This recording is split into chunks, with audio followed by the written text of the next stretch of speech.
ரத்னகுமாரோட இந்த படம் ஒரு ஐடியாலஜியாக செமையாகவே வந்திருக்கு. நாளைய பற்றிய கவலை இல்லாத ஒரு சோஷியல் மீடியா நிறைந்த மாடர்ன் வேர்ல்டுக்கு ஆப்டான மெசேஜை டெலிவரி பண்ணியிருக்காரு. ஹீரோவோட point of view and voice ஓவரில் தான் படம் ஃபுல்லாக ட்ராவல் பண்ணுவோம். அந்த வகையில் அவரோட டைலாக்ஸ் எல்லாமே ரொம்ப ஃபிலாசபிக்கலாக இருந்துச்சு. இந்த மாதிரி ஆம்பிஷியஸ் லவ் ஸ்டோரியை நம்ம 2090s பார்த்து பயங்கரமாகவே இன்ஸ்பயர் ஆகிருப்போம். அதுக்கப்புறம் வர பெரும்பாலான லவ் படங்கள் ஒன்று அதை வச்சு டைம் பாஸ் பண்ணுவாங்க, இல்லைனா உண்மை காதல்னு அதை புனிதப்படுத்துவாங்க. இப்போ after a long time Ratnakumar ஒரு ஆம்பிஷியஸ் லவ் ஸ்டோரியை அவங்க அடையாளத்தை நிரூபிக்கும் வகையில் ப்ரெசென்ட் பண்ணியிருக்காரு.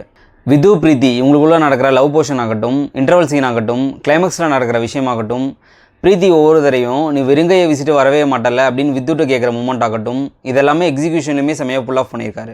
இந்த படத்தோட பெரிய பிரச்சனைன்னு பார்த்தீங்கன்னா இதோட ஸ்க்ரீன் ப்ளே தாங்க. ஆல்மோஸ்ட் 2.5 hours ஓடக்கூடிய இந்த படத்தில் கண்டென்ட் கம்மியாக இருந்ததுனாலையும் சுவாரஸ்யமே இல்லாத திரைக்கதையினாலையும் லேக்னஸ் நிறைய இடங்களில் ஃபீல் ஆச்சு. பர்டிகுலராக செகண்ட் ஹாஃப் கொஞ்சம் கூட டேக் ஆஃப் ஆகவே இல்லை. ஃபர்ஸ்ட் ஹாஃபில் ஒரு யதார்த்த டோனில் போயிட்டு இருந்த படம் அப்படியே யூடர்ன் போட்டு செகண்ட் ஹாஃபில் ஓவர் சினிமேட்டைஸ் பண்ணிட்டாங்க.